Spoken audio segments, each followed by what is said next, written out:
Well, we finally got news about Sony's latest console coming out later this year, the PlayStation 5. Just a couple days ago, Sony showed off 26 new titles that would be coming to their platform, ranging from small, obscure, but really impressive indie titles to bone-crushing and jaw-dropping first-party exclusives. And at last, we finally, as the collective world, got our first glimpses of the new router design. Wait a minute, I'm getting reports of, no, it's actually the console design for the PlayStation 5, and alongside with all the accessories that would be coming out at the same time later this year. So here are the games that I'm excited about, how I think about the console, and what is gonna get me to purchase this console this holiday season. Now, let's start off with the game called Returnal. First off, it's a great looking game, and second off, it's a terrible name to call your title. It's the first game of the PlayStation 5 conference that had a concept of time loop or death loop as the core mechanic of the game. The other things that really intrigued me were the alien vibe with the world and possibly the storyline as this lone female survivor who every time she dies, the environmental landscape changes from a swampy planet to maybe a Mars looking planet to possibly dimensional rifts and everything else coming at her, and the alien life really looked interesting. It just seems to me that it's going to offer an infinite amount of gameplay for you as the player to move forward on, and hopefully it has some really good boss battles. However, I don't think it's going to come out during the launch of the PlayStation 5. To me, this was only a teaser, and I'm expecting it to probably come out holiday 2021.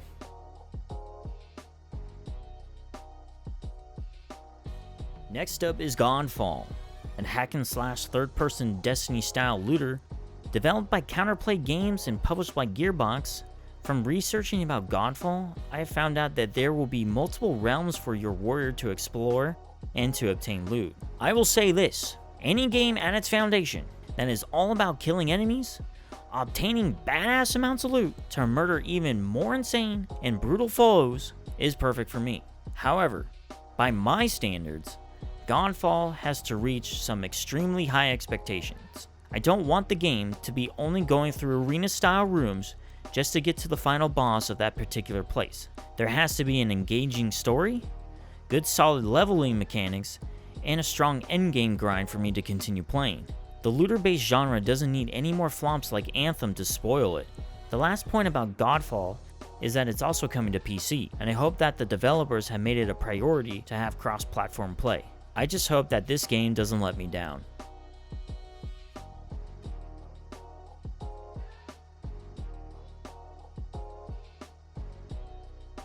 The next game is Bugsnaxx.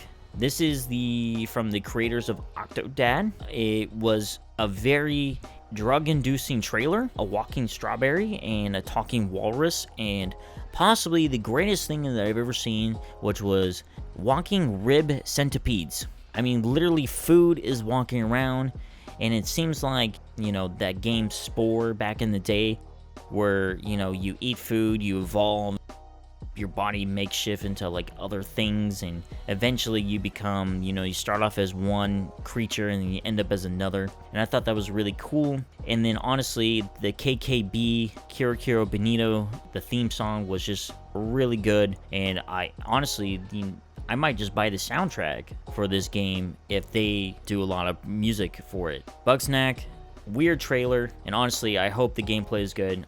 Ratchet and Clank games were my favorite platformers to play. I'm glad that they have survived on through the years and continue to be part of every Sony console generation. Throwing nostalgia to the side, to me this game looks exactly how a Ratchet and Clank game should be. The game will focus on the duo going through dimensional rifts and travel, what I suppose is a multiverse of the different realities of planets where we meet new characters like the female Lombax. This game seems to appear to be a direct sequel to the 2016 reboot. While 2016 was a solid Ratchet and Clank game in rebooting the storyline, I do hope that its sequel reaches a level of quality like Up Your Arsenal and Deadlocked, in terms of combat and storyline. I also hope that the new tech that the PS5 can bring will improve on space exploration, combat, and also bring in more destructible environments. We got a glimpse of that with the pre-alpha demo footage after the trailer, and it looks really good. The new Rift hookshot is a nice touch to traverse the world. Unfortunately, we have no release date as of yet, so I imagine a 2021 release date for sure. I'll just say this to be clear, this trailer threw me off completely. I thought we were going to get a Tamagotchi version of Cyberpunk 2077 here, and I would have been all for that. However, when the cute, adorable cat crawled up at the end of the trailer, I was like, 10 out of 10 game. Reasons? Cat. On a serious note, this title is being developed by Blue 12 Studios, who described this game as an adventure of a stray cat who is trying to escape the mysterious city by being stealthy, nimble, or damn right annoying. That's a thumbs up for me, and it's also coming to PC as well in 2021. Demon's Souls is finally being remastered. This is really good news, even if it had been speculated along with Bloodborne PC release, which is all still rumors right now by the way, but please Sony, can you just do that? Thanks.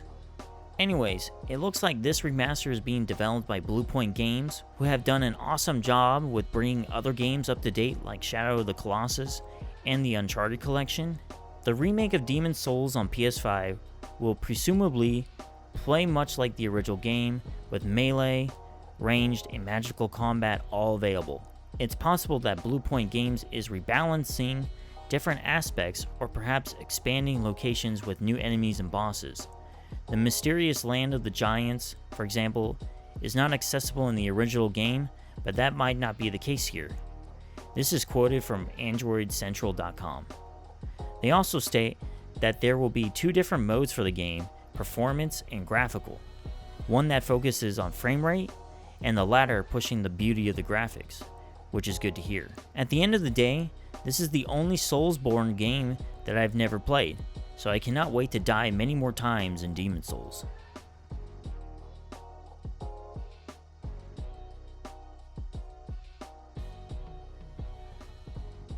Possibly the biggest surprise for me this entire virtual presentation was Horizon Forbidden West. I'm a huge fan of the first game. The idea of exploring a post-Apple Watch apocalypse where giant robot creatures roam the vast wasteland and the only tools you had were prehistoric bows was a really cool idea back when they showed off the first game in 2017. Playing as Aloy, learning about the past, exploring dungeons, and gathering upgrades to her abilities for fighting or taming these huge creatures was just fantastic. And now, we get to explore the USA and all the strangeness that it has to offer. Story-wise, I'm hoping that we get the same quality as it was in the first game. Aloy grew up to be a powerful warrior in the first game, and it seems now that the tale is shifting to what will become a civil war between her and Sylens, who has taken control of the Hades AI from the first game. All I'm hoping for this game is that it basically improves on the first game's mechanics and refines them.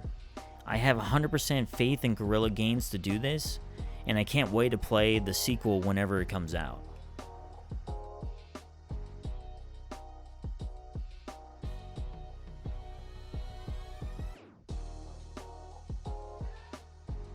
Now, onto the console. So over the course of the presentation, Sony showed off specs of the console like 4K Ultra Blu-ray, a strong SSD, now we finally have a console with ray tracing capacity, and so on and so on. And we also finally got a design for the console itself, and you know, I love the memes that people have been making about the PlayStation 5. The design of the console itself is funny, but it looks smooth. It looks way better than the Microsoft Xbox mini fridge that they're building. However, what's sad about it is that there was no price announcement. We do know that Sony has claimed that it's going to output up to 8K resolution and also have 120 FPS for 4K gaming. I'm going to personally take that with a grain of salt because I'm sure that not every studio is going to be able to use all that power My final thoughts are that, you know, Sony showed off a lot of good games. I wish I could talk about all of them, and I hope that you enjoyed this video. I would love to read your guys' thoughts. What excited you and what disappointed you the most during this PlayStation 5 conference? And I'll see you guys in the next video.